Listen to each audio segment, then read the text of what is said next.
இன்னும் நிறைய விஷயங்கள் வெஸ்ட் பெங்கால் பற்றி வந்திருக்கு. எலெக்ஷன் 23 மற்றும் 29 ஏப்ரல் 4ஆம் தேதி மே மாதம் ரிசல்ட்டு.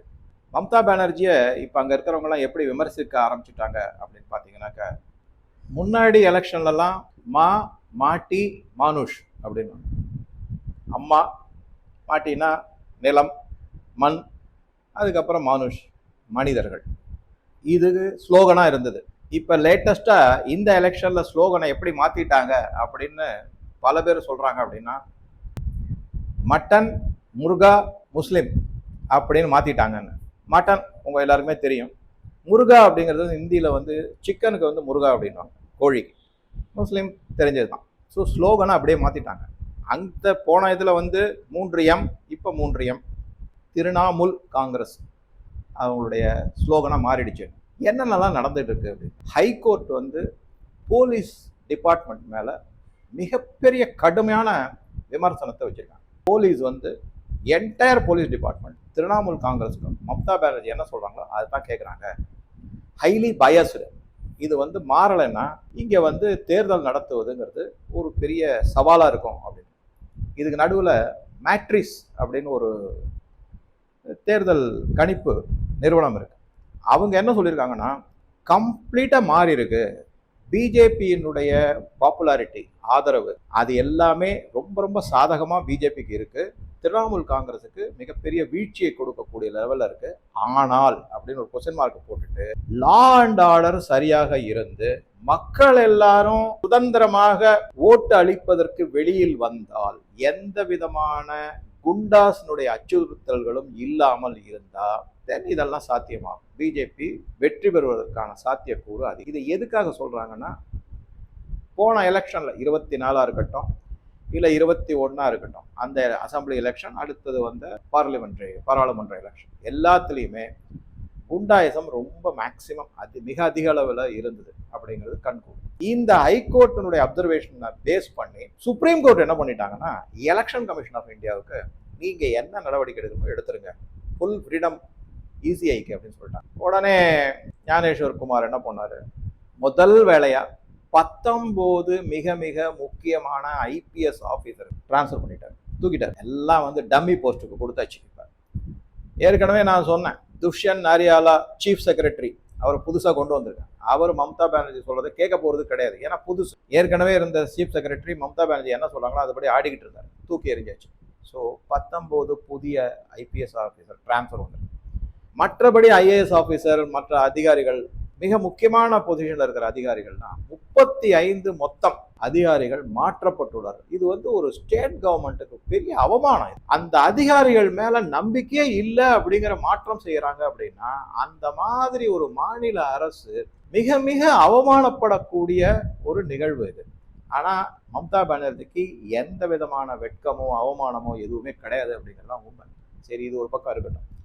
அடுத்ததா என்ன சொல்றாங்க அப்படின்னாக்கா, மம்தா பானர்ஜி தன்னுடைய கட்சி தொண்டர்கள்ன்ற போர்வையில இயங்கக்கூடிய ரோஹிங்கியாஸ், பங்களாதேஷிலிருந்து வந்த அத்துமீறி நுழைந்த இஸ்லாமியர்கள், இவங்களை வந்து குண்டாஸ் மாதிரி பயன்படுத்துவாங்க. அதனால பெரிய அளவுல பாதுகாப்பு வேணும் அப்படின்னு ECI, election commission of India, மத்திய அரசுக்கு சொன்னதுனால கிட்டத்தட்ட 1950 கம்பெனி ஏற்கனவே வந்தாச்சு. இன்னும் ஒரு 550 கம்பெனி வரணும். அது மொத்தமா 2500 கம்பெனி பாதுகாப்பு படையினரை கொண்டு வந்து வெஸ்ட் பெங்கால்ல இறக்கிட்டாங்க. ஒரு கம்பெனி கிட்டத்தட்ட 100 பேர்னு வச்சுங்கன்னா 2.5 லட்சம் பாதுகாப்பு படையினர் இருக்காங்க. யோசிச்சு பாருங்க, ஒரு 10 கோடி பேர், 8 கோடி பேர், இல்லை 7.5 கோடி அது வாக்காளர்களுக்கு 2.5 லட்சம் பேர். சரி, இது ஒரு பக்கம். இந்த 2.5 லட்சம் பேர் வந்தாச்சு. இதை தவிர சுப்ரீம் கோர்ட்டும் கல்கட்டா ஹைகோர்ட்டு, அதை தவிர இசிஐ, இவங்க பலவிதமான தரவுகள், டேட்டா எல்லாத்தையும் எடுத்திருக்காங்க. எந்தெந்த மாதிரி டேட்டானா சொல்றேன் பாருங்க.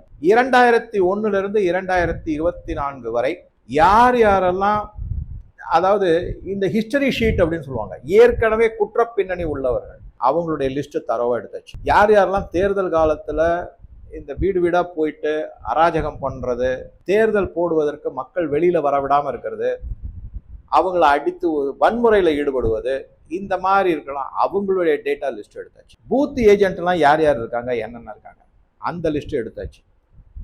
யார் யாரெல்லாம் வந்து கள்ள ஓட்டு போடுவதற்கான முயற்சிகள் இறங்கினாங்க, அந்த லிஸ்ட். இந்த மாதிரி பல விதமான டேட்டா எல்லாம் தரவா எடுத்து வச்சுக்கிட்டு அவங்க எல்லாருக்கும் வார்னிங் கொடுத்துருக்காங்க. எவனாவது ஏதாவது வாழகளை ஆட்டுன ஒட்ட நறுக்கிடுவோம் அப்படின்னு சொல்லிட்டு. இதுக்கு தான் ராணுவத்தை கொண்டு போய் எங்க பாதுகாப்பு படையில வந்து சாதாரணமா போலீஸ் இருக்கும், அதை தான் நம்பலன்னு சொல்லிட்டேன் நான். அதுக்கப்புறம் சிஆர்பிஎஃப், சென்ட்ரல் ரிசர்வ் போலீஸ் இருக்கும், இல்லைன்னா சென்ட்ரல் இண்டஸ்ட்ரியல் செக்யூரிட்டி ஃபோர்ஸஸ். இதை தவிர ராணுவமும் கொண்டு வந்து குவிக்கப்பட்டுள்ளது. இந்த ராணுவம்லாம் ஒரு தீவிரமான எச்சரிக்கை கொடுத்துருக்காங்க. யாராவது தகாத செயல், சட்டத்தை மீறி ஏதாவது நடவடிக்கையில ஈடுபட்டா சரியான நடவடிக்கை, அதுவும் மிக கடுமையான நடவடிக்கை எடுக்கப்படும் அவர்கள் மேல அப்படின்னு சொல்லிட்டு. இதனால என்ன சொல்றாங்க அப்படின்னா, பணம் கொடுத்து இந்த குண்டாசை கூட்டிட்டு வருவாங்க இல்லையா, அதாவது நான் சொல்ற இந்த ரோஹிங்கியாஸ், பங்களாதேஷி, அத்துமீறி நுழைந்த இஸ்லாமியர், இப்ப அவங்கெல்லாம் ஒரு கலக்கத்துல இருக்காங்க.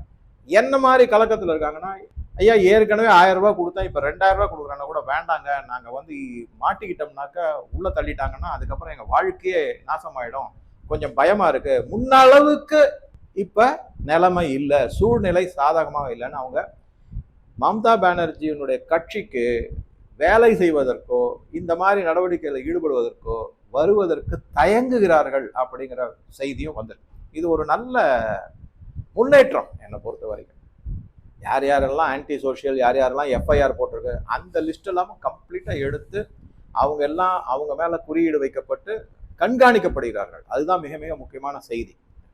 ஒரு தேர்தல் ஒரு இடத்துல முடிஞ்ச உடனே, முன்னெல்லாம் நான் சொன்ன மாதிரி 7 ஃபேஸ் 8 ஃபேஸ் இருக்கு, இப்ப 2 ஃபேஸ் தான்.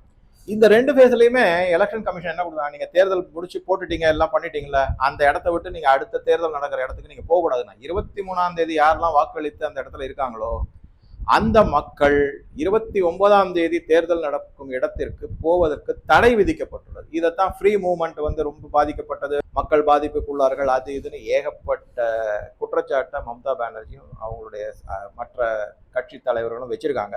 அது ஒரு பக்கம் போயிட்டு இருக்கு. பட் இதுல என்ன வேடிக்கைன்னா பாருங்களேன், கம்யூனிஸ்டோ காங்கிரஸோ இதை பெருசா கண்டுக்கவே இல்லை. அவங்க பாட்டுக்கு கமுக்கமா இருக்காங்க. என்ன அப்படின்னா, அவங்களுக்கு தெரியும் அவங்க தோக்க போறாங்கன்ற அது ஒரு பாயிண்ட்.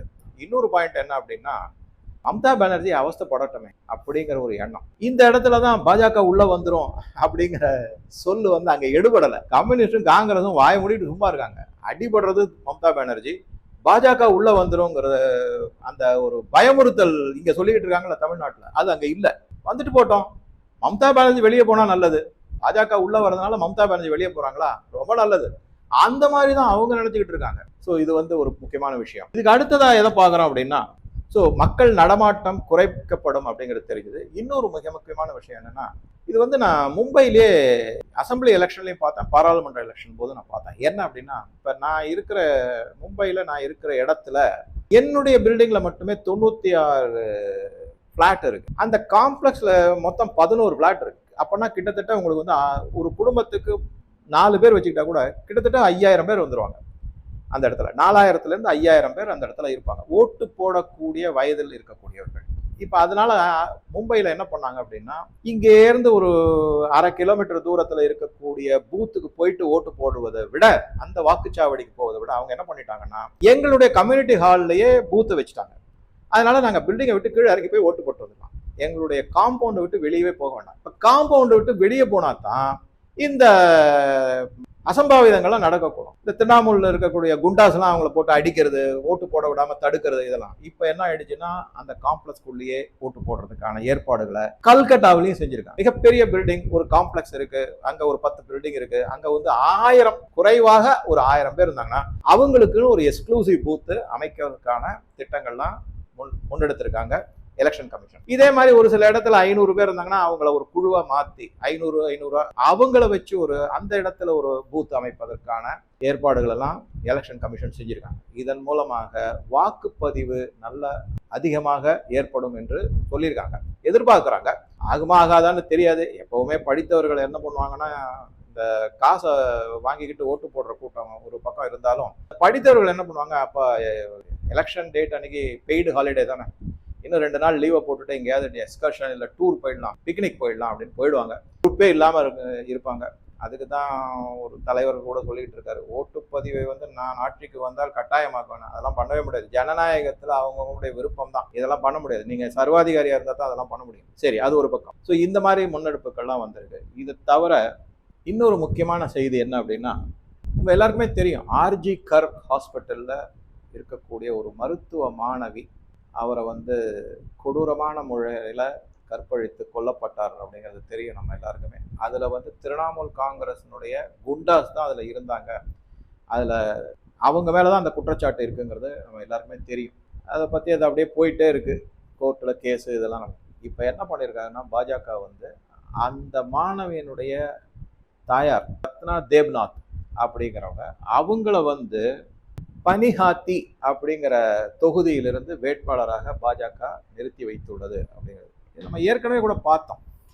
இன்னும் மிக சாதாரண பின்னணியிலிருந்து, ஒரு எளிமையான பின்னணியிலிருந்து பாஜக 2 வேட்பாளர்களை பார்த்தோம். ஒன்று வந்து கலிட்டா மாஜி அப்படிங்கிறத பார்த்தோம், இன்னொருத்தர் வந்து சந்தானா பௌரி அப்படிங்கிற பார்த்தோம். இப்போ இந்த கேண்டிடேட்டை பற்றி நான் நியூஸ் படித்ததுனால அதை உங்க கூட ஷேர் பண்ணுறேன். ஸோ பாஜகவினுடைய முன்னெடுப்பு எப்படி இருக்குன்னு பாருங்க. இது நடுவில் இன்னொரு ஒரு நல்ல செய்தி அப்படின்னு சொல்லலாம் நம்ம. என்ன அப்படின்னா, திரிணாமுல் காங்கிரஸினுடைய பூத் ஏஜென்ட்டுக்கான ஒரு பிரசிடென்ட், அதாவது ஒரு 10, 20, 100 பூத் ஏஜென்ட் இருக்காங்கன்னா அவங்களுக்குன்னு ஒரு தலைமையில இருக்கு. அவருடைய பேர் வந்து மசியூர் ரஹ்மான் காசி அப்படிங்கிறவர். இவர் வந்து இறந்து போயிட்டார். என்ன சார், இறந்து போனது ஒரு நல்ல செய்தியானா? அவர் எப்படி இறந்தாருங்கிறதுனால தான் அது நல்லது. அவர் நாட்டு வெடிபொருள்கள்லாம் உபயோகித்து தேர்தல் சமயத்துல எப்பவுமே என்ன பண்ணுவாங்கன்னா, டக்குன்னு தூக்கி போட்டுருவாங்க பூத்து மேல வந்து. அதாவது இந்த இது இருக்கு இல்லைங்களா, ஓட்டுச்சாவடியில அதை தூக்கி போட்டாங்கன்னா மக்கள் செதறி ஓடி போயிடுவாங்க. உடனே என்ன பண்ணுவாங்க, இது வந்து இந்த மாதிரி தயாரிப்புகளுக்கு ரொம்ப நொட்டோரியஸ், மிக மிக மோசமான இடம் அப்படின்னா மால்டா. இந்த மால்டா எங்க இருக்கு அப்படின்னு பாத்தீங்கன்னா, வடக்கு பெங்காலுக்கும் தெற்கு பெங்காலுக்கும் நடுவில் இருக்கிற அந்த சிலிகுரி காரிடார் கிட்ட இருக்கு. அங்க ஒரு பெரிய கலவரம் நடந்துகிட்டு இருக்கு. நான் அதை பத்தி அப்புறமா சொல்றேன். நீங்க உடனே கேட்கலாம், சார் நீங்க தான் எல்லாரையும் அரெஸ்ட் பண்றாங்க, கண்காணிக்கிறான்னு சொல்றாங்களே, பணம் கொடுத்தா கூட வரமாட்டேன்னு சொல்றாங்களேன்னா, அது வேற விஷயம், இது வேற விஷயம். அது கொஞ்சம் புரிஞ்சுக்கணும். என்னதான் இருந்தாலும் ஒரு இவ்வளவு 10 வருஷம் ஆண்டு இருக்காங்க வெஸ்ட் பெங்கால, பணம் கையில நிறைய இருக்கு, அதிகாரம் இருக்கு. அதை வச்சு ஒரு கூட்டத்தை மொபிலைஸ் பண்றதுங்கிறது ஒன்றும் பெரிய சவாலா இருக்காது திரிணாமுல் காங்கிரஸ்க்கோ இல்ல மம்தா பானர்ஜி. இப்ப வந்து அவங்க தயாராகிட்டு இருக்காங்க தேர்தலுக்கான ஃபேன்சி ட்ரெஸ் காம்படிஷன் அப்படின்னு. நான் அந்த இதை போட்டோ காமிக்கிறேன், நீங்க பாருங்க. ரெடி ஃபார் எலெக்ஷன் அப்படின்னு சொல்லிட்டு நிறைய வந்திருக்கு அவங்கள பத்தின போட்டோஸ். அதை ஒன்று காமிக்கிறேன், ஒரு போட்டோ காமிக்கிறேன். உங்களுக்கு ஒரு சிரிப்பா தான் இருக்கும். என்ன பண்றது, எப்படியாவது வெற்றி பெறணும் அவங்களுக்கு, அதுதான் முக்கியமானது. ஸோ இதை தவிர இதனாலதான் அந்த வெடிபொருளை அவர் உபயோகித்து அதை ஏதோ தயாரிக்க ஈடுபட்டு இருக்காரு. அப்புறம் கையிலேயே அவர் வெடிச்சு அப்படியே மூஞ்சி மேல செதறி அடிச்சு அவர் இறந்து போய் விட்டார் அப்படிங்கிற தகவல் வந்திருக்கு. அவருடைய பேரு, அவருடைய இது எல்லாமே வச்சு பார்க்கும்போது அவர் உண்மையாகவே மேற்கு வங்கத்தை சார்ந்தவரா இல்ல பங்களாதேஷை சார்ந்தவரா இல்ல ரோஹிங்கியா மயன்மாரை சார்ந்தவராங்கிறது இனிமேதான் கண்டுபிடிக்கப்படும், செய்திகள்லாம் வரும் அப்படின்னு. இந்த லெவல்ல சில தகவல்கள் மேற்கு வங்காளத்திலிருந்து வந்திருக்கு. இதுக்கு நடுவுல இன்னும் போராட்டங்கள்லாம் அதிகரிச்சிருக்கு. குறிப்பா இஸ்லாமியர்கள் அதிகமாக வாழக்கூடியது. அது எல்லாத்தையும் இன்னொரு வீடியோல நம்ம கொஞ்சம் தெளிவா பார்க்கலாம். ஸோ உங்க கருத்துக்களை பதிவிடவும். நன்றி, வணக்கம்.